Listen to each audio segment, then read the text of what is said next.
जय जिनेंद्र दोस्तों। आज हम सभी लोग जो यहाँ पर आए हुए हैं, एक वो अप्रतिम जगह है जहाँ पर पूज्य आचार्य संत श्रोमणी विद्यासागर जी महाराज ने संलेखना लेकर समाधि को प्राप्त हुए थे। यह वो देखने में जरूर निर्जन स्थान लगता है और वास्तव में मैं सोचता हूँ कि जब सम्मेद शिखर जब हम यात्रा करने के लिए जाते हैं तो सम्मेद शिखर यात्रा में हमने एक बात अजीब सी देखती है। वो अजीब सी बात यह दिखती है कि सारे तीर्थंकर जो है ऐसे निर्जन स्थान पर पहाड़ी पर जाकर तप में लीन हुए, फिर उन्होंने वहाँ से मोक्ष को प्राप्त किया। आखिर ऐसा क्यों है? फिर जब हम यहाँ आते हैं, इस जगह पे जब हम यहाँ पर आए तो यहाँ पर देखा कि वही शून्यता यहाँ पर है और वैसे ही एक निर्जन स्थान है और पहाड़ी है, हरियाली है। तो मेरे मन में अचानक ये आया कि इस जगती पर जैन समाज ने एक अवधारणा बना कर रखी थी कि जैन धर्म में, जैन आगम में 24 तीर्थंकर हैं, लेकिन वर्तमान में अपनी चर्या के माध्यम से जिन्हें हमने 25वें तीर्थंकर की एक उपाधि प्रदान की थी। भले ही 25वें तीर्थंकर की अवधारणा नहीं है, लेकिन हम सभी लोगों ने मिलकर संत शिरोमणि आचार्य गुरुवर को 25वें तीर्थंकर की उपाधि प्रदान की थी। और आज इस जगह पर आकर मुझे लग रहा है कि वास्तव में उनके अंतरंग में वो भाव थे जैसे कि एक तीर्थंकर भगवान के अंतरंग में होते हैं, और उन्होंने भी शायद इसीलिए इस निर्जन स्थान को चुना था, इस शून्यता वाले स्थान को चुना था। तो हम सब यहाँ पर आए हैं तो हम आपको एक ऐसे स्थान का दर्शन कराएंगे जहाँ पर पूज्य आचार्य गुरुवर संत शिरोमणि क्यों कहूँ, मैं तो युग शिरोमणि कहना चाहता हूँ कि युग शिरोमणि आचार्य गुरुवर विद्यासागर जी महाराज ने यहाँ पर संलेखना ली, यहाँ पर समाधि को प्राप्त हुए।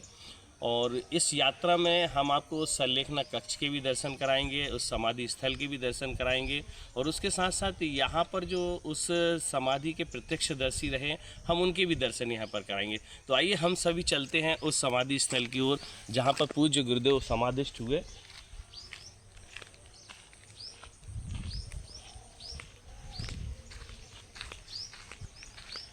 यूँ तो गुरुदेव के जितने भी प्रकल्प हैं, चाहे वो सर्वोदय की बात कहें, नेमाभर की बात कहें या दयोदय की बात कहें, तो गुरुदेव ने नर्मदा के तट को, पहाड़ियों को, सुरम्य स्थानों को चुना है और उन्होंने जंगल को मंगल बनाया है। और कहते भी हैं कि संत जहाँ पहुँच जाते हैं वहाँ पर श्रावण आ जाता है, मंगल हो जाते हैं।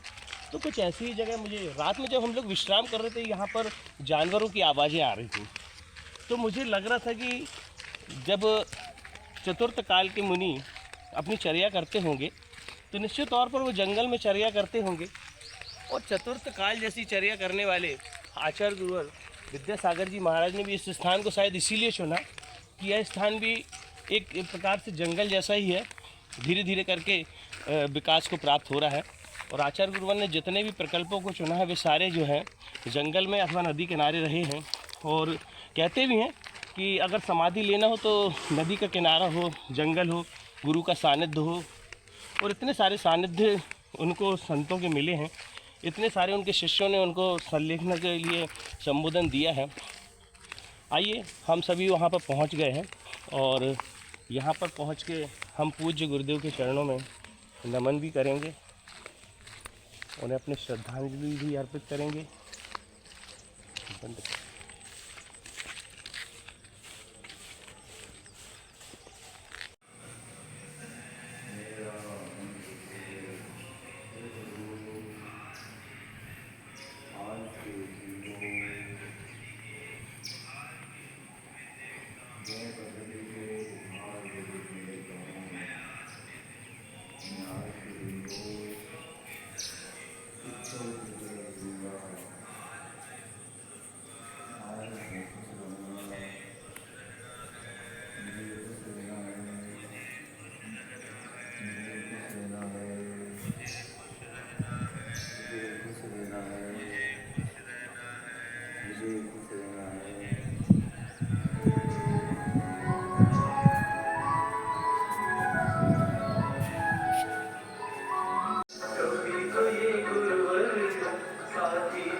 आइए हम बाहर से आए हुए उन यात्रियों के साथ यहाँ पर चर्चा करते हैं और उनसे भी समझते हैं कि इस स्थल पर आखिर उन्हें कौन सी शक्ति है जो यहाँ पर उनके खींच कर लेकर आती है।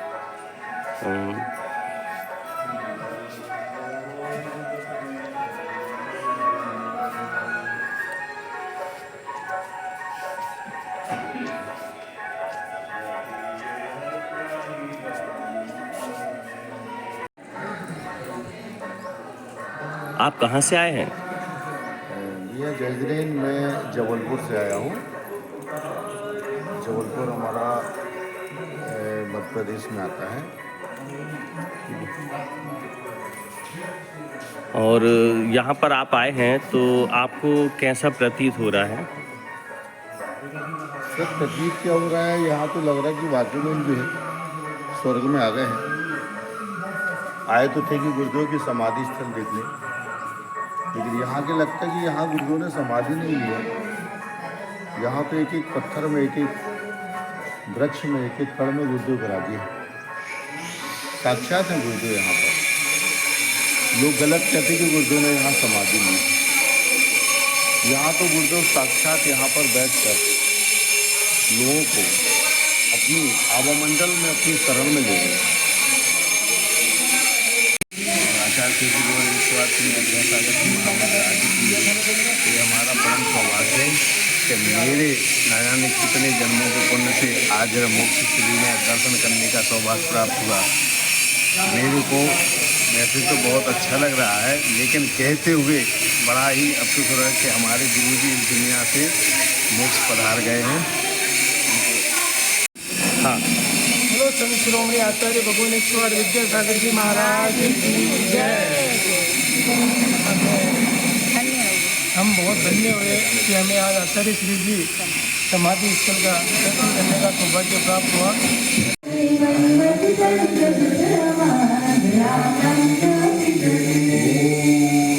इतना प्यारा तेरा द्वारा नहीं गुजारूं जीवन सारा, तेरे दर्श की लगन से हमें आना पड़ेगा, तेरे दर पे दोबारा हमें आना पड़ेगा, तेरे दर पे दोबारा। आचार्य श्री जी के चरणों में हम झुका रहे अपना माथा, जिनके जीवन परिवार आपका सबका इन पद पर चलने वाला है। मांगे ज्ञान की शकील गिर कर में काटने वाला है।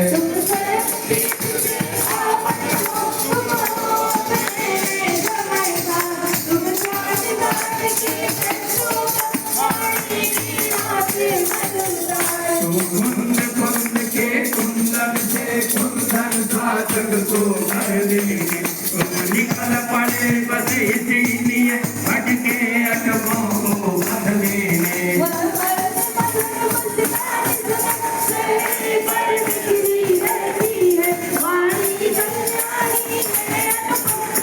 कैसा सम्मोहन है, क्या है कोई जादू टोना, जो दर्द आपके कर जाता नहीं चाहे कभी भी लोगों की भजन है। आचार्यों के सामने में सब होकर बच्चों पर आरती करेंगे भक्ति भाव से। विद्यासागर की गुणनागर की, विद्यासागर की गुणनागर की, शुभ मंगल गीत जगाते।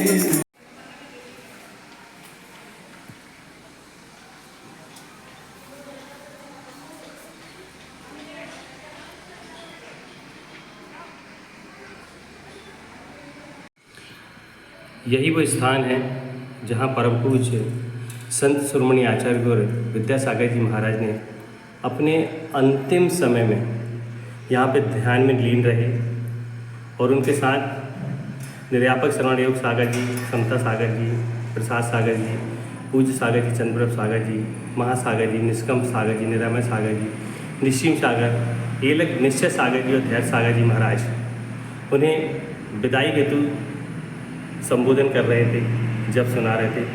यही वो पाटा है, यही वो तख्त है, यही वो पीठ है, आचार पीठ, जिस पर गुरुदेव विराजमान रहे। और ये एक चित्र भी हम आपको दिखा रहे हैं पूज्य गुरुदेव के अंतिम सांस लेने तक मुनिश्री का संग जो है इन्हें संबोधन देता रहा। और हम सभी लोगों का सौभाग्य है कि आज हम इस जगह की भी दर्शन कर रहे हैं। और ये अखंड ज्योति जो देख रहे हैं, ये अखंड ज्योति तभी से यहाँ पे विद्यमान है।